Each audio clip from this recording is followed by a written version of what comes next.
شکریہ جناب deputy speaker صاحب۔ ڈپٹی اسپیکر صاحب،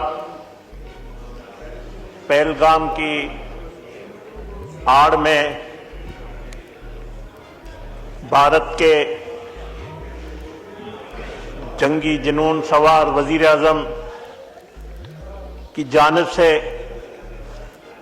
جس طرح اسلام کو، مسلمان کو نشانہ بنایا ہے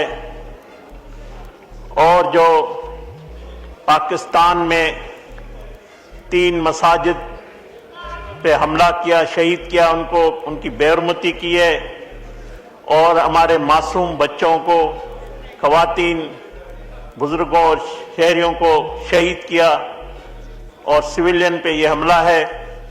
میں ایک پاکستانی، ایک محب وطن ہندو، اس کی سخت الفاظ میں مذمت کرتا ہوں اور میں سمجھتا ہوں کہ یہ جو بھارت کا وزیر اعظم اسلام دشمنی پہ اتر آیا ہے، یہ اس خطے میں 2 مذہبوں کے درمیان تفریق پیدا کرنے کی اور دنیا میں اپنے دہشت گردی کی راج سے اس دنیا میں امن کے لیے یہ خطرہ ہے، اور یہ بھی کہنا کہ یہ جو دہشت گردی ہے اس کا مسلمانوں سے تعلق ہے، اسلام سے تعلق ہے، تو میں اس کی بھی مذمت کرتا ہوں۔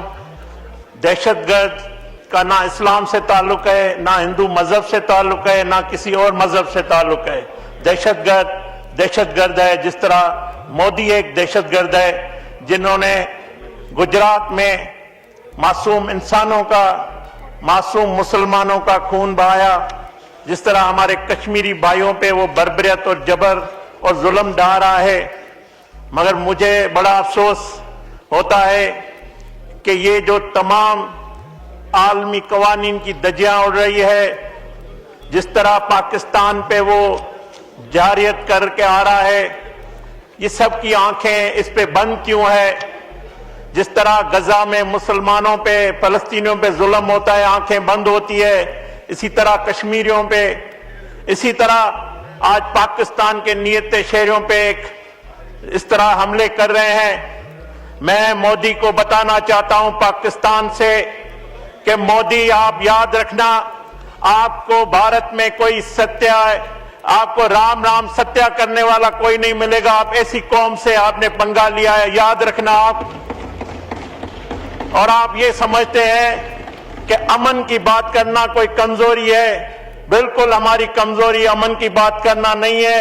امن کے لیے، اس خطے کے امن کے لیے، اس دنیا کے امن کے لیے پاکستان نے قربانیاں دی ہے۔ آپ ہم پہ دہشت گردی کا الزام لگاتے ہیں، آپ کو پتہ ہونا چاہیے دہشت گردی کا شکار پاکستان ہے، اور دہشت گردی میں ہمارے 90,000 سویلین اور افواج نے قربانیاں دیے، جانوں کی، معیشت کی، اور ہم جو ہے دہشت گردی کے خلاف سیسا پلائی دیوار کھڑے ہیں۔ اور اگر آپ سمجھتے ہیں کہ یہ الزام آپ ہم پہ لگا کر ہمیں آپ دہشت گرد کہیں گے تو یہ دہشت گردی پوری دنیا میں آپ کی پھیلے گی، تو اب آپ یہ بات نہیں کر سکتے۔ دہشت گردی آپ کر رہے ہیں، آپ کہتے ہیں میں جنگ کروں گا۔ یدھ جو ہے وہ ارجن کرتا ہے، راون کبھی جنگ نہیں کرتا۔ راون ایک ظالم ہے اور تکبر اور انا سے بھرا ہوا ہے، اور اس تکبر اور انا کو پاکستان کی افواج، سپہ سالار حافظ سید عاصم منیر کی قیادت میں آپ کو ایسا جواب دے گا، اور اس راون کا جیسے ستیہ ناش ہوا تھا اسی طرح آپ کا ہوگا، اب یاد رکھ لینا۔ اور ہم پاکستان کے ہندو، مسیح، پارسی، تمام اقلیتیں اپنی افواج کے ساتھ کھڑے ہیں، اپنی قوم کے ساتھ کھڑے ہیں، اور 25 کروڑ عوام اس وقت نہ ہم وزیر ہیں، نہ MNA ہیں، ہم بھی ایک سپاہی ہیں، اور ہم جا کے ان کا مقابلہ کریں گے اور نیت اور نابود کریں گے۔ مودی صاحب، آپ جو ہے، آپ کا جنگی جنون، آپ انسانی قاتل ہیں، آپ کو یہ خون کی ہولی کھیلنا نہیں آئی۔ آپ نے یہ جو کچھ کیا ہے اس کا جواب آپ کو ایسا ملے گا، آپ کی 10 نسلیں یاد رکھے گی۔ آپ کا ایسی قوم سے پالا پڑا ہے، ایسی قوم کو آپ نے للکارا ہے جو آپ کا اختتام تباہی سے کرے گی، جس کا بھارت کی تباہی ہوگی اور اس دنیا کے نقشے میں اس کا کوئی نام و نشان نہیں رہے گا۔ پاکستان زندہ باد، پاک فوج زندہ باد، پاکستان ہمیشہ زندہ باد۔